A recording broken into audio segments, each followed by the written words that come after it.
You don't need to blow up your life to change it. I know, that's not as sexy as the Instagram posts about quitting everything and moving to Tuscany to paint. But here's the truth. I've learned after 20 plus years as an accountant, raising two kids, managing my husband's medical practice, and at 52, secretly writing romance novels under the pen name Nikki Kylie during a pandemic. The woman who actually created their next chapter, they don't burn it all down. They build something new while standing in the life they've already have. And that, my friend, takes way more courage than lighting a match. So if you're sitting here thinking, I love parts of my life and something's missing, if you've got a mortgage and aging parents and adult kids who still need things and a partner who depends on you, and you're wondering how on earth you're supposed to reinvent yourself without everything falling apart, this episode is exactly for you, because today we're not talking about escape fantasies. We're talking about designing your next chapter from exactly where you are, with all your responsibilities, all your history, and all the wisdom you've earned from living this many years. Welcome to The Joy Shift. I'm Kylie Suarez. Let's get into it. By the end of today's conversation, you'll have a simple, practical framework I use with my coaching clients to sketch your next chapter. You'll walk away with 3 questions to help you hear what your future self is already asking for. And I'm giving you one concrete next step that fits your actual life, not the fantasy life where no one needs you and you have endless time and energy. Before we get into the how, I need to name something. If you've been feeling like you're stuck, lost, or running out of time, I want to offer you a different frame. You're not lost, you're between stories. The old story, the one where you're the caretaker, the responsible one, the woman who keeps everything running, that story isn't wrong. It's got you here. It built something real, but it's too small now. And the new story, the one where you're the woman who also has dreams and desires and a life that lights her up, that story exists. You can feel it, but it's not on paper yet. That in-between space, that's where you are. And it's supposed to feel disorienting. We talked about this in episode 4 when we explored the messy middle, that season of reinvention where the old identity doesn't fit, but the new one isn't yet fully formed. But here's what I didn't tell you in that episode. You don't have to wait for clarity to start sketching the next chapter. Clarity comes from action, not from thinking. You're allowed to start before you're sure. You're allowed to design before you're confident. And you're allowed to take one step while you're still figuring out where you're going. In fact, that's the only way it works. Okay, so here's the framework I use with my coaching clients, and I want you to try it right now. It's called the More, Less, Never framework. And it's powerful because it doesn't ask you to know what you want. It asks you to notice what you already know. Grab a piece of paper if you can, or just let this wash over you and notice what lands. What do you want more of in the next chapter of your life? Not what you should want, not what sounds impressive, what actually feeds you. Maybe it's creative time, solitude, movement, deep conversations, work that feels meaningful instead of just productive, time outside, laughter, learning something new. For me, when I did this exercise before I started writing, the word that kept coming up was expression. I wanted more creative expression, more putting things into the world that were mine.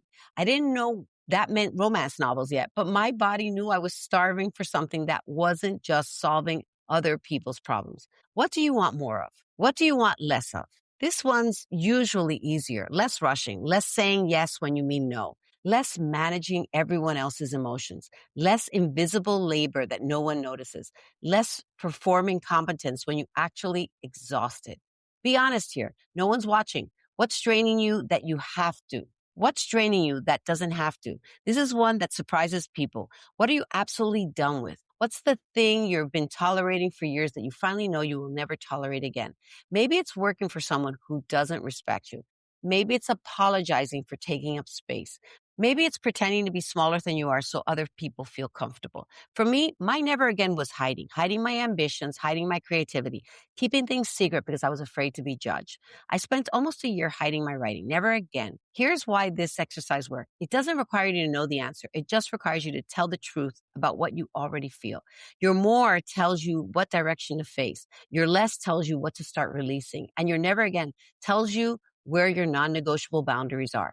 That's not a life plan, but it's a compass. And a compass is all that you need to take the next step. Now, here's where most reinvention advice falls apart. It assumes you have the luxury of burning it all down, quitting your job, taking a gap year, finding yourself on a solo trip to Bali. And look, if you can do that, great. I'm not judging.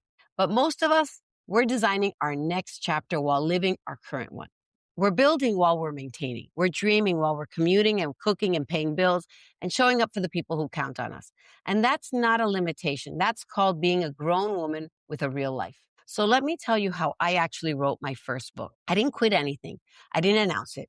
I didn't wait for the perfect time. I wrote at 5 a.m. before anyone else was awake. I carved out 2 hours on weekends.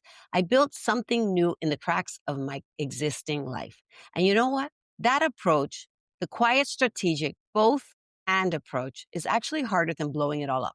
It requires more creativity, more patience, and more faith in yourself. But it's also more sustainable. And honestly, it's more respectful of everything you've already built. You can be responsible and fulfilled, and you can love your people and have a life of your own. You can be the reliable one without erasing yourself. Designing your next chapter is not about burning down what you've built. It's about quietly, steadily moving your current life one notch closer to the map you just made, just one notch. Maybe that looks like shifting your role instead of abandoning your field. Maybe it looks like redistributing one slice of invisible labor instead of carrying it all. Maybe it looks like claiming one non-negotiable block of time each week that is not for anyone else. You are allowed to start small. You're allowed to be strategic, and you're allowed to honor both your responsibilities and your desires. That's not selfish. That's maturity plus self-respect. I want to give you these 3 questions that have changed everything for my clients and honestly for me. These questions bring your future self into the conversation. The woman you're becoming, the one who's waiting on the other side of the messy middle we talked about in episode 4. If you can write them down, if you can, just let them wash over you and notice which one lands the hardest. Question 1. If your future self, the version of you 5 years from now, who's already living her next chapter, walked into the room right now, how would she show up differently than you do today? Would she be calmer, more confident, less apologetic? What would she wear? How would she speak? What would she stop tolerating? Notice what comes up. That's data. And question 2, what's the gap between how you're currently living and what you wrote down in your more or less never list? Where's the biggest mismatch? What's the thing you said you want more of that you're currently getting almost none of? That gap isn't an accusation. It's an invitation. And question 3, what's one thing your future self would thank you for starting now, even imperfectly, even quietly, even before you're ready? Not the whole plan, just one thing. Maybe it's the class, the conversation, the boundary, the book, the morning routine, the resignation letter you've been writing in your head for 3 years. What would she thank you for? Your future self already exists. She's waiting and she's cheering you on. Okay, here's what I want you to do this week. Not 12 things, one thing. Take 15 minutes. That's it. 15 minutes and do the more or less never exercise. Write it down. Somewhere, napkin, journal, notes tab. Doesn't matter. And then sit with one question. What's the smallest possible step I could take this week to move toward my more? Not the whole thing, just one notch. If you want more creative time, that might mean blocking 30 minutes on Thursday. If you want more meaningful work, that might mean having one conversation. And if you want less invisible labor, that might mean asking one person to take over one task. One step. That's how chapters get written. I didn't become a published author by deciding to become a published author. I became one by writing one page and then another and then another. Your next chapter starts the same way. One honest word at a time. Before I let you go, I want to say something directly to the woman who's been listening and thinking, this sounds nice, but I think I waited too long. You didn't. I published my first book at 52. I became a certified coach after that. Started this podcast in my late 50s. Every single thing I'm doing now, the writing, the coaching, this conversation came after the age when I thought it was too late. There is no such thing as too late for a life that fits. You haven't missed your window. You're standing in it right now. That question isn't whether you have time. The question is whether you're willing to take one step. I believe you are. Otherwise, you wouldn't still be listening. That's the joy shift. So here's my question for you this week. What would it look like to take one safe step toward that next chapter? Not the whole more or less never exercise, though. If you want the worksheet, I made one just for you. It's in the show notes. Just one thing. Maybe it's writing down one item from your more list. Maybe it's telling someone about one thing from your never again. Maybe it's just sitting with those 3 questions and noticing what stirs. DM me on Instagram or reply to this week's Substack and tell me what your one step is. I read everything and I'd love to hear what's stirring for you. Because here's the truth. You don't have to do this alone. And sometimes naming something out loud, even to a stranger on the internet, makes it real in a way that keeping it in your head never will. First, if this episode resonated with you, share it with one woman who's been saying something has to change but doesn't know where to start.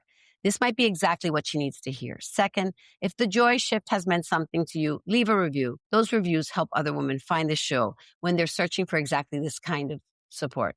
And third, hit follow so you don't miss what's coming. We're just getting started. The life you're craving won't build itself, but you don't have to build it alone, and you don't have to build it overnight. You just have to take the next honest step as the woman you are now, with all your experience, all your scars, all your wisdom, and all your hope. Your joy shift isn't a someday project. It's already unfolding. I'm so glad you're here. I'll see you next episode.